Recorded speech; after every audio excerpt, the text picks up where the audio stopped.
4 things that changed in my life, 4 things that changed about me after 4 years in Asia. My name is Victor. I've been living in Asia for 4 years, and in this video I'd like to share with you 4 things that changed about me. So where did I live? I lived 3 years in China, and while living in China I also traveled to Korea and spent quite a few months in Korea during that time. Right now I'm in Seoul, South Korea actually, and I've been living in Korea after living in China for in total more than 1 year.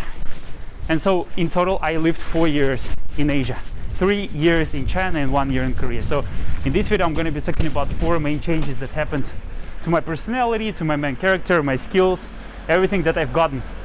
So the change number 1, of course, is languages. Of course I started speaking Asian languages, Chinese, Korean, Japanese, and you probably saw that I'm also working with people from 6 countries right now. I'm coaching Chinese and Korean. I'm also organizing groups for taking people from zero to conversational literally in 3 months. So basically I developed my own system while being in Asia. I developed my own system of mastering Asian languages and pretty much any language on the conversational level in just a few months. So yeah, I'm fluent in Chinese, fluent in Korean, I can speak Japanese, obviously I'm Russian, I can speak Russian.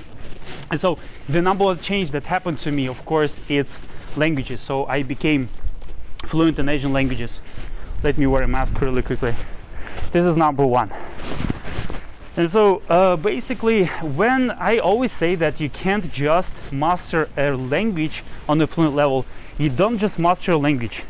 You also master a certain aspect of the culture. You also master an understanding of the culture. You also master understanding of social skills within this culture. You don't just master conversational skills, you also master social skills.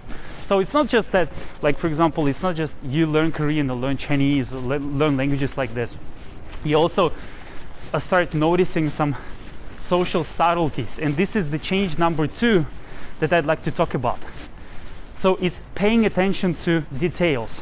As you probably know, Asian culture is quite subtle, and so this is when, after years and years of studying, after immersing myself in language learning, in socializing in Asia, this is when I actually became quite aware of just small subtleties that's around me. So I just started noticing things. I started being more aware. And this is change number 2, paying attention to small details, paying attention to subtleties. Because Asian culture is quite subtle, be it Japan, China or Korea. If you go to these countries, foreigners come to these countries, and what is the opposite of, why do you say it's subtle? Subtle comparatively to what? I'm Russian, I come from Russia, and Russia pretty much you can say have a Western type of mindset, Western type of culture. And yeah, Russian people are pretty direct. They just say what they want to say, and they just say what they think. In many situations they're pretty direct, but in Asia people are really indirect, and sometimes you literally need to guess what people think. When it comes to dating, when it comes to socializing, in so many situations people just don't express their opinions directly. What they do is that they express them indirectly, and so in many cases you need to be really good at guessing in order to become kind of a social guru or kind of a socially aware type of person. And so this is the change number 2, paying attention to details. Let me give you an example. So for example, when you go to a restaurant with a Korean person or Chinese person, let's take a Korean person for example. When you go to a restaurant, the first thing, like in Russia, the first thing that you do is that you basically, let's say you want a glass of water, and just take a glass of water for yourself. This is how I used to do it back in Russia. And after living in Asia for quite a few years, the first thing that I do is that I ask a person that I'm with, I ask, do you want water? And then I offer the glass of water to this person first, and I offer everything first to this person, and only after that I prepare a glass of water for myself. So another example would be when to start eating. You already have a meal, you already ordered, for example, you're at a restaurant, you ordered a meal at a restaurant, and your meal arrived, and you just start eating. Like in Russia, you just generally start eating. But in Korea, you're waiting for another person to start eating. In so many situations, you're waiting for another person, and only after that you start eating. So this is kind of a real important subtlety here. Who sits where? Who sits where? What type of tonality do people use when speaking? What type of words they use? What type of grammar they use? What type of language they use? What type of expressions they use? For example, in Korean language, there are so many levels of grammar. It depends on your age, it depends on your social status in the hierarchy, it depends on your status in the company. It's like it depends on whether you know the person closely or not. There are so many subtleties that you should pay attention to.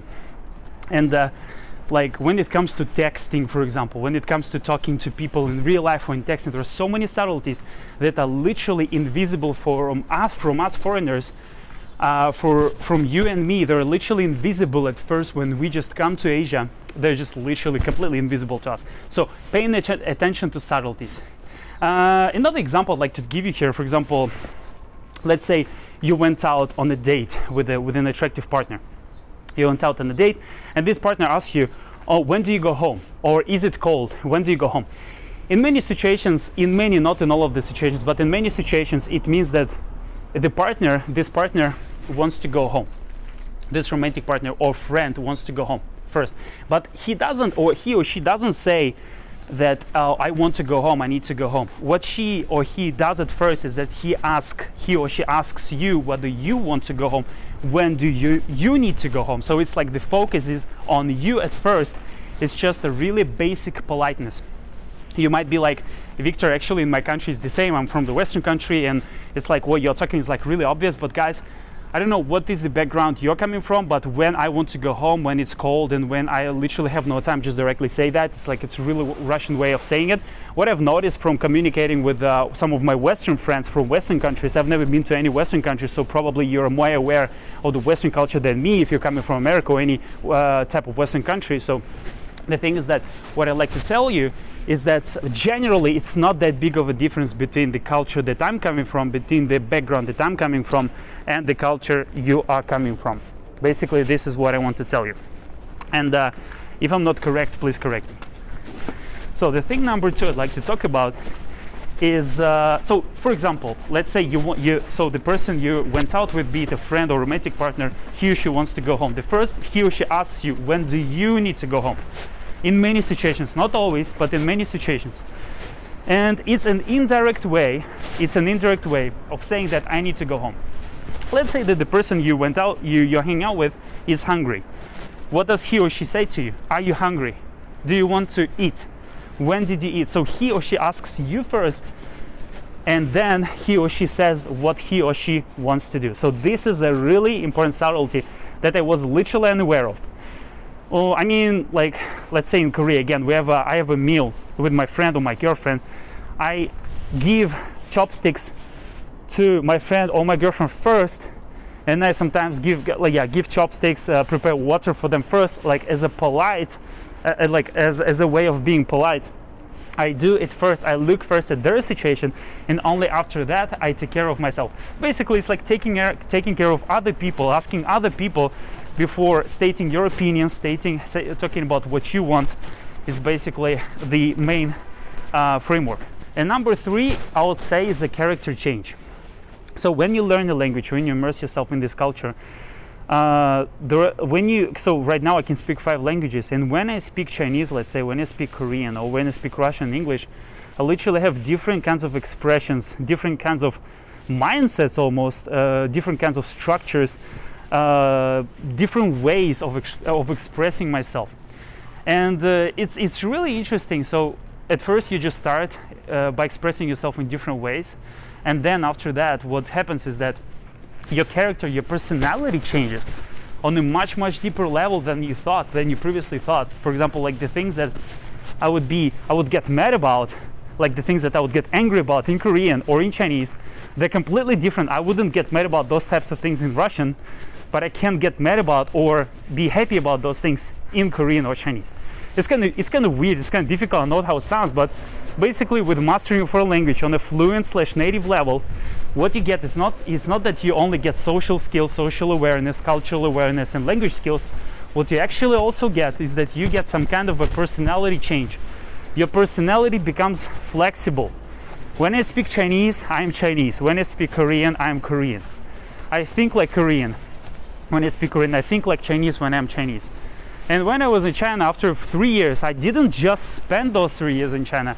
I was actually communicating in Chinese 24/7 for those 3 years. 90% of all of my communications in China at first were in Chinese. 3 years of only Chinese communication. So what happened to my brain was that I started thinking in Chinese. My thoughts started popping up, like just Chinese thoughts started popping up, just literally without me even noticing it. My brain started forming sentences, forming thoughts in Chinese. It was really weird. I literally caught myself. I remember I was walking down the street and all of a sudden I realized that I just had a thought in Chinese without any reason for doing so. So it was really weird. It was really interesting. Okay, so another thing, the same happens with Korean. I mean, like if you live in Korea and communicate in Korean, in 90% of the situations, 24/7. I mean, you have dreams in Korean. You start happening, like you start having different thoughts popping up in your head, which are completely Korean, which have no reason. You don't have a conversational partner for example, at this particular moment, but all of a sudden you have thoughts in Korean. It's really weird. Okay, so this is the personality change that happened to me. And next change that happened to me was that those changes are all actually really related. They are extremely related. And the last change that I'd like to talk about is I became more socially aware. I became more aware and empathetic about what other people think or feel in this particular moment in time. I was actually really self-focused. Back in the days, I was really self-focused. I mean, I was just like thinking what I think about what I feel, but I didn't take into consideration people that are around me, be it a romantic partner or a friend. So for example, as I told you recently, back in the days when I was, for example, let's say I'm with my friend and I just want to grab some food, I would be like, I'm hungry, let's eat something. But right now I would be like, when did you eat? Do you want to eat something? I would ask this question from my friend first, and then only after that I would propose to eat something. And because this subtle change happens at first on the politeness level and then on the level of just a habit, your character changes as well. You can't just be polite all the time. Your character changes as well. So you put focus from yourself to the other person. You basically become more socially aware of what this person thinks or feels. For example, you look at the facial expression, you can read people better. This is the number one change that happened to me. Those changes are all related again. It's like you become better at reading people, at reading what they think and feel. You become better at reading their character. So this is really important, guys. Those are the 4 main changes that happened to my character, my personality. And of course, there are many other ones that I didn't mention here, but those are the 4 main ones I'd like to tell you about. It's not that you just master a foreign language. It's not that you just master an Asian language or any other foreign language. Is that you also, if you become fluent in this foreign language, if you immerse yourself deep enough in this culture and in this language, your personality changes. Your personality becomes more flexible. Basically, in a way, your IQ increases, your EQ increases, your emotional intelligence, and your IQ increases as well, which is extremely important. By the way, guys, if you are interested in mastering if you're interested in mastering Chinese or Korean on a conversational level in just 3 to 4 months from now, click the link down below, go to my website, jump on a free coaching call with me where I will give you my best systems, my best advice on what books to use, what methods to use. Just jump on a free consultation call with me. Click the link down below, you will see the kind of the schedule, you can choose the time. It's absolutely free, don't worry about it. I have of course, like spots are limited. I can't accept every single person because I already have so many applications. Currently, I'm working and organizing coaching for my clients from 6 countries, which learn Korean, Chinese, and other languages. And so basically, if you're interested in mastering any of those languages, jump on a free coaching call with me, and I hope that I will be able to help you. I hope that this video is helpful for you, and as always, until next time.